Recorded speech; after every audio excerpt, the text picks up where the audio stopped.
They didn't ask. They tore. Fingers clawed at the linen on my shoulders, ripping it downward before I could breathe. The cloth screamed louder than I did. My knees struck the stones, and the crowd roared a single throat with 100 mouths.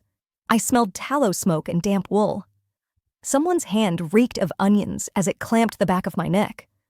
Pots clanged together, iron against iron, each strike rattling inside my ribs. The cold hit me next, slicing up through my bare skin where the fabric had been. Dust and sweat mixed into mud across my chest. A pebble glanced off my thigh. Laughter followed like a lash. I tried to rise.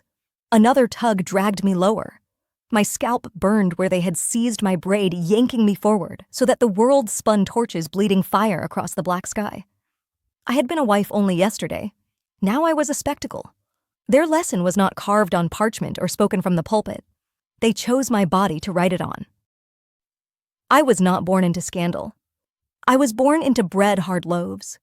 My mother baked in the clay oven, the smell of rye and ash seeping through our single-room cottage. My father mended tools for the fields, and I was taught to keep my head down to stir the pot to speak softly. That was a girl's virtue, silence that fed others. My marriage was not chosen by me.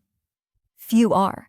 He was a blacksmith's apprentice, strong shoulders soot beneath his fingernails.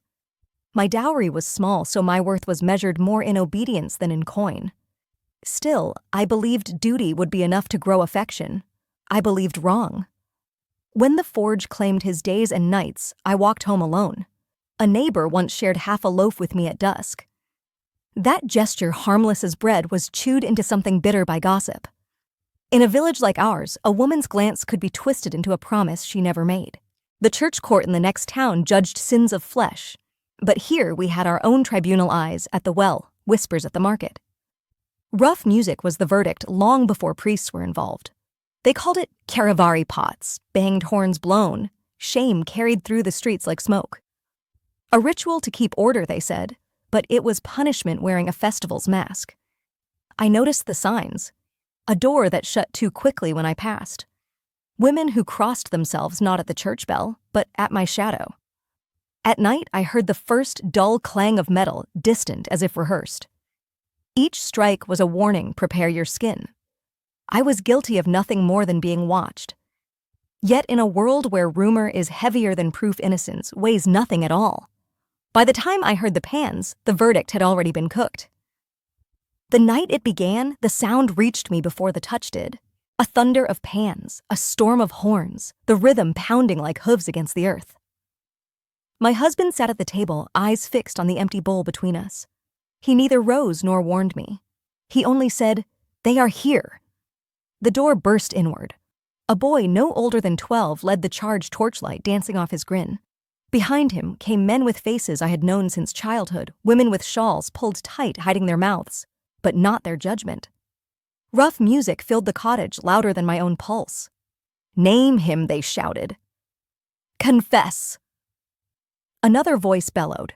A girl I once taught to spin wool hurled a fistful of ashes into my face. I coughed, tasted soot, felt the sting of humiliation crawl down my throat. Hands seized my arms. The bench toppled. My husband did not move to help me.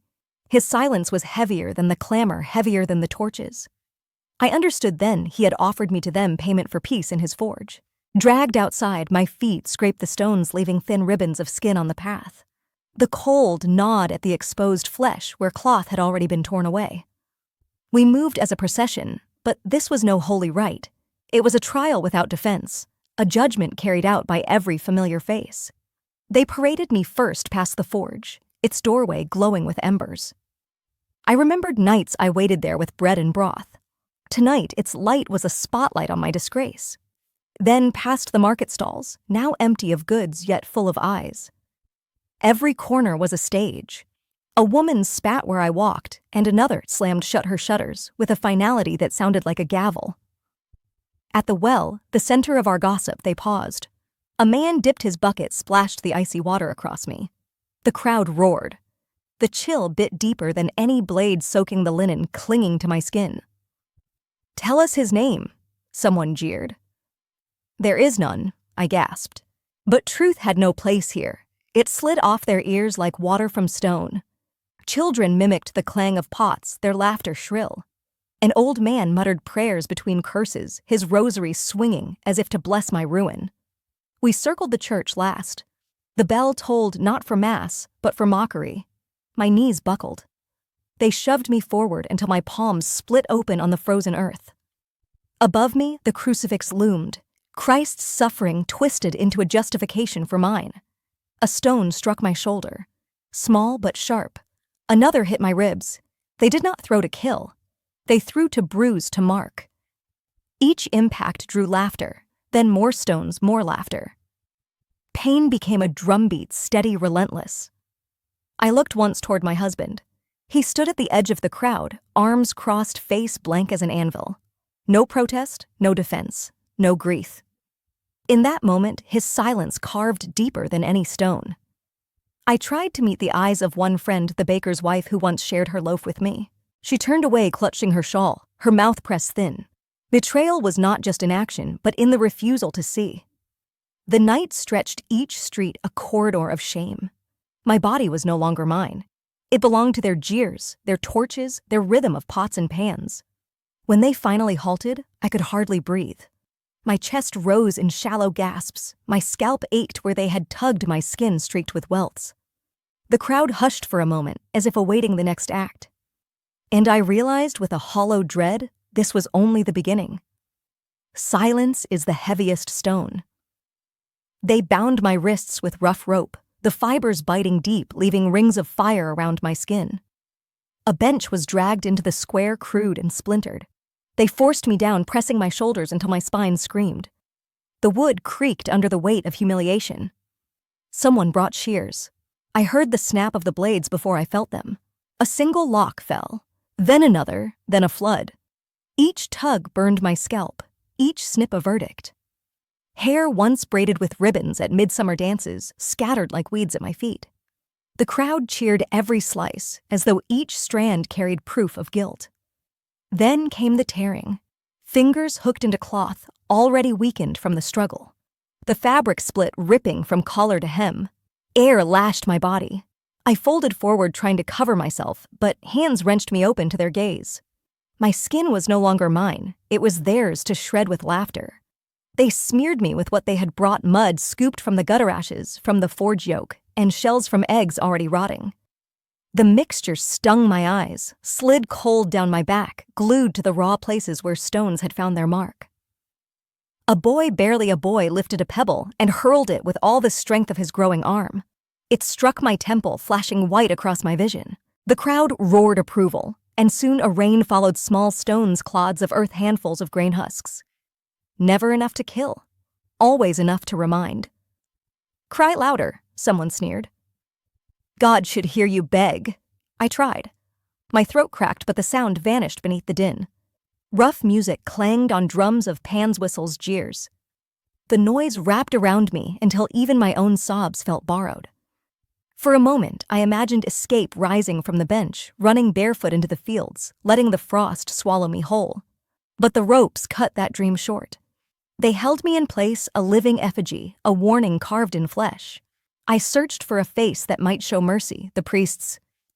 He stood nearby, lips moving in a prayer that asked nothing for me. "A neighbor's?"